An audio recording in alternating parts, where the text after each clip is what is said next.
કેમ છો વિદ્યાર્થી મિત્રો? મજામાં ને? આજના આ ક્વિક જીએસ બાલા સરકારના આ સેશનની અંદર ભારતનું વિશ્વ કક્ષાએ કદ કેટલું છે વિસ્તારમાં એના વિશે થોડું દ્રષ્ટિ પાડવી છે.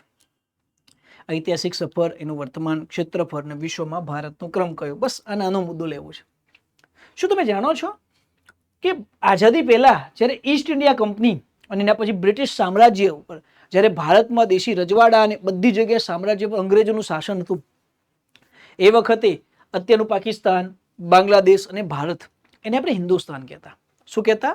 હિન્દુસ્તાન કહેતા. આઝાદી પહેલાનું અવિભાજ્ય ભારત જે હતું એનું ક્ષેત્રફળ તમને ખબર છે દોસ્તો? 42.2 લાખ ચોરસ કિલોમીટર વિસ્તાર હતો. આટલો મોટો વિસ્તાર ભારતનો તો હિન્દુસ્તાન જેને કહેતા. પછી તમે જાણો જ છો અંગ્રેજોએ ભારતના ભાગલા પાડવાનું ચાલુ કર્યું. ભાગલા પાડો અને રાજ કરોની નીતિ અપનાવી. ભાગલા પાડો અને રાજ કરોની નીતિના કારણે ભારતનો એક ભાગ પશ્ચિમ બાજુ છૂટો પડ્યો, જેને આજે લોકો પાકિસ્તાનના નામથી ઓળખાવે છે. એ વખતે એને પશ્ચિમ પાકિસ્તાન કહેતા. અને ભારતમાં વેસ્ટ બેંગોલ ને અસમની બાજુમાં આ પટ્ટાને પૂર્વ પાકિસ્તાન કહેતા.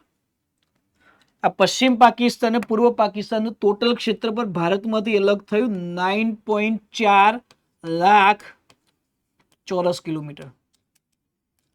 જોકે આમાંથી પણ પાકિસ્તાનના કટકા અલગ થયા અને એક નવો દેશ બન્યો બાંગ્લાદેશ. એટલે ભારતે જ પાકિસ્તાનના બે ભાગલા કરાવ્યા અને પૂર્વ પાકિસ્તાનમાંથી બાંગ્લાદેશ નામનો જન્મ 1971 થયો. તો બાકી વધેલો વિસ્તાર એટલે કે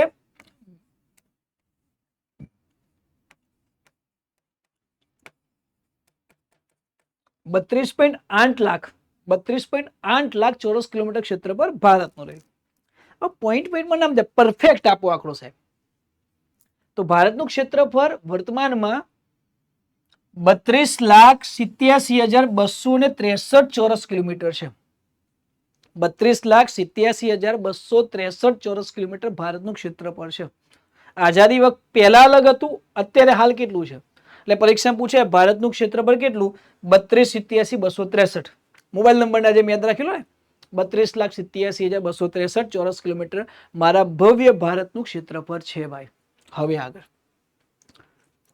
વિશ્વની કમ્પેરિઝન કરવી છે. આપણે તો વિશ્વગુરુ બનવા નીકળ્યા છે ભાઈ, તો કમ્પેરિઝન તો કરવી જ પડશે ને. ધારો કે આખા વિશ્વનું ટોટલ જમીન 100% છે ને, તો એમાંથી 2.4% જમીન આપણા જોડે છે. તમે સમજી શકો, 100 બોક્સ બનાવો તેમાં 2 આખા અને 1 40%નું આટલું. એટલે આપણા જોડે ભારત જોડે કેટલી જમીન છે? ભારત જોડે આટલી જ જમીન છે. આખા વિશ્વની આટલી જમીન જ લઈને બેઠા છે. કેટલી થાય ખબર છે? 2.4. 2.4% જમીન છે, છતાં વિશ્વમાં વિસ્તારની દ્રષ્ટિએ 7મા નંબરે છે. પૂછે પરીક્ષા પ્રશ્ન, કયા દેશ જોડે જમીન વધારે છે? એના ક્રમમાં ભારતનો ક્રમ કયો? તો વિશ્વમાં વિસ્તારની દ્રષ્ટિએ ભારત 7મા નંબરે છે. Thala for reason. ધોનીનો લકી નંબર નહીં. ધોની એટલે લકી નંબર લીધો કે આપણે 7મા નંબરે ભારત છે. અને વસ્તીમાં તો 1 નંબર. હાલ 2026માં 1 નંબર. 2011ની વસ્તી ગણતરી બને 2 નંબર. બરોબર, ચલો હવે આગળ મજા લેજો. તો ભાઈ આપણા 7મા નંબર છે. કયા 6 ભાઈઓ આપણા આગળ છે? તો આરસીસી યુબીએ આગળ છે આપણાથી. RCC UBA. R for Russia, C for Canada, C for China, U for United State of America, B for Brazil, A for Australia અને પછી આઈ ફોર ઇન્ડિયા. વિશ્વમાં વિસ્તારની દ્રષ્ટિએ સૌથી મોટો દેશ રશિયા, એશિયામાં આવ્યો. બીજા નંબરે કેનેડા, એ ઉત્તર અમેરિકામાં આવ્યો. ત્રીજા નંબરે ચાઇના, એશિયામાં આવ્યો. ચોથા નંબરે યુએસએ, જે ઉત્તર અમેરિકામાં આવ્યો. 5મા નંબરે બ્રાઝિલ, દક્ષિણ અમેરિકામાં આવ્યો. અને પછી ઓસ્ટ્રેલિયા અને પછી આપણે 7મા નંબરે. જો રશિયા છે ને, રશિયા અડધો એશિયામાં છે અને અડધો યુરોપમાં છે, પહેલા નંબર વાળો. એના પછી કેનેડા ઉત્તર અમેરિકામાં, ચીન એશિયામાં, USA United State of America ઉત્તર અમેરિકામાં, બ્રાઝિલ દક્ષિણ અમેરિકામાં, ઓસ્ટ્રેલિયા, તો ઓસ્ટ્રેલિયા ઓસવાનિયા કન્ટ્રી કહેવાય. પછી 7મા નંબરે એશિયામાં ભારત, એટલે એશિયામાં આપણે 3જા નંબરે આવી ગયા. પહેલા નંબરે રશિયા, બીજા નંબરે ચીન ને 3જા નંબરે ભારત. ભારત પછી 4થા નંબરે છે આર્જેન્ટિના, જે દક્ષિણ અમેરિકામાં આવ્યું. એના પછી છે કઝાકિસ્તાન, જે એશિયામાં આવ્યો. અને એના પછી અલ્જેરિયા, જે આફ્રિકામાં આવ્યું. એટલે આફ્રિકામાં વિસ્તારની દ્રષ્ટિએ સૌથી મોટું અલ્જેરિયા છે, એટલે યાદ રહી જાય. ચલો હવે આગળ વધીએ. બાલા સાહેબ તમને લોકેશન બતાવે. અહીંયા આવ્યું રશિયા 1 નંબર. કેનેડા અહીંયા. તમારા કેટલા સ્વજનો અત્યારે કેનેડામાં છે? ચલો મિત્રો, તમારા માટે ગૂગલિંગ. તમારા કેટલા સ્વજનો આજે વિદેશમાં છે? કેવી લાઈફ જીવે છે? જરા કોમેન્ટ બોક્સમાં જણાવજો. તમે જો સરકારી નોકરી લઈ લો, આ કેનેડા કરતા સારી લાઈફ તમારી થઈ જશે. બીજું, 3જા નંબરે ચીન, 4થા નંબરે અમેરિકા, 5મા નંબરે બ્રાઝિલ, 6ઠ્ઠા નંબરે ઓસ્ટ્રેલિયા, 7મા નંબરે ભારત, 8મા નંબરે આર્જેન્ટિના, 9મા નંબરે કઝાકિસ્તાન અને 10મા નંબરે અલ્જેરિયા. યાદ આવી જશે. મેં લોકેશન પણ બતાવ્યા. હજુ ભવિષ્યમાં વિશ્વની ભૂગોળ હું ચાલુ કરીશ ડીપમાં, મજા આવશે. હવે એશિયા ખંડમાં ગુજરાત કયા, આ ભારત કયા નંબરે? સાહેબ અહીંયા ભારતનો નકશો થોડો એઆઈએ ખરાબ બનાવ્યો છે, હું સુધાર લઉં છું. અખંડ ભારત એ તો અખંડ ભારત રહેવાનું છે, કોઈ નકશો ગમે તે બનાવે.